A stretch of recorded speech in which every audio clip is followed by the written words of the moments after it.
రవీంద్ర రెడ్డి గారు ఇప్పుడు మీరు ఒక వ్యాఖ్య చేశారు.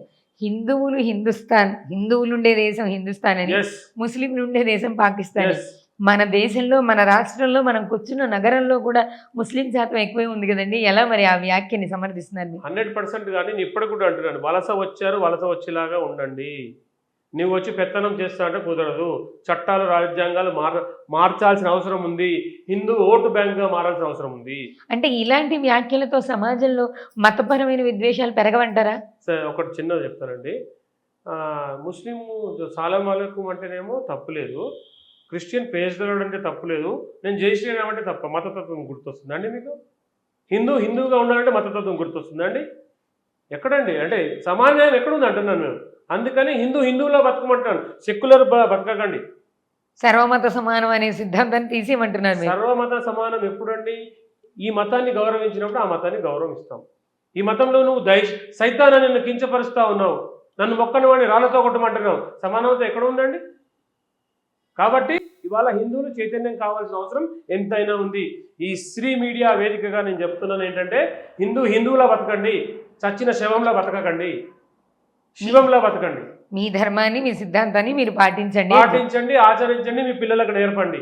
కాబట్టి హిందుత్వం బతుకుంటుంది. లేదంటే రాబోయే కాలం చూడండి, ఇప్పుడు లవ్ జిహాదులు చూడండి ఏం జరుగుతుందండి. ప్రేమ పేరుతోని పెళ్లి చేసుకొని వాళ్ళు ముక్కలుగా నరికి ఫ్రిడ్జ్లో పెడుతున్నారే. ఎవరు మాట్లాడట్లేదండి, ఏ మతం వాళ్ళు మాట్లాడట్లేదే. మతం మార్చి ఇవాళ కన్న తల్లిని రోడ్డు మీద వేస్తున్నారండి, ఎవరు మాట్లాడట్లేదే.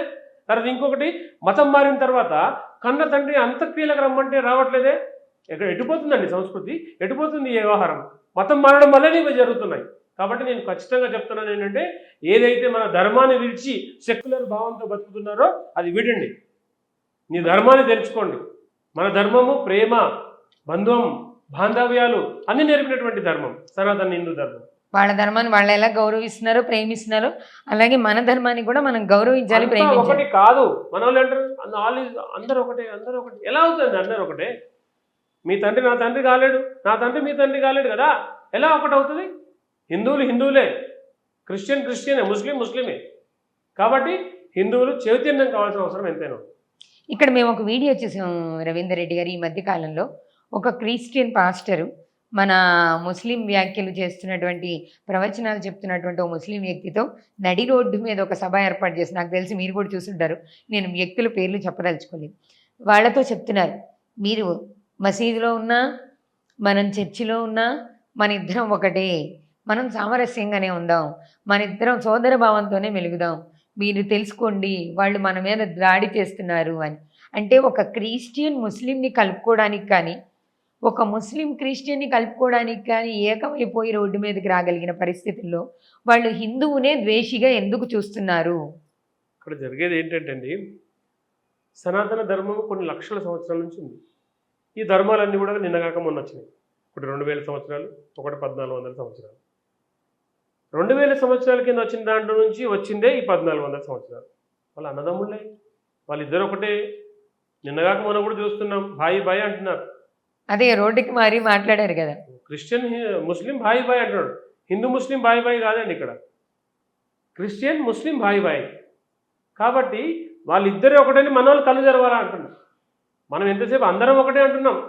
కాబట్టి మనమే హిందువులమే, కులాలుగా వేరుండొచ్చు, కులం ఇంటిలోనే, గడప దాటితే హిందువులం. అలా ఉన్నప్పుడే హిందూ చైతన్యం కానీ, ఇప్పుడు ఇలాంటి దాడులను కానీ ఇవన్నీ కూడా మనం అడ్డుకునేటువంటి ఒక వ్యవస్థ ఏర్పడుతుంది. ముఖ్యంగా ఏదైతే వీళ్ళు మత మార్పిడులకు లోను చేస్తున్నారో వారికి ప్రత్యేకమైన చట్టాలు ఏర్పడాల్సిన అవసరం ఉంది.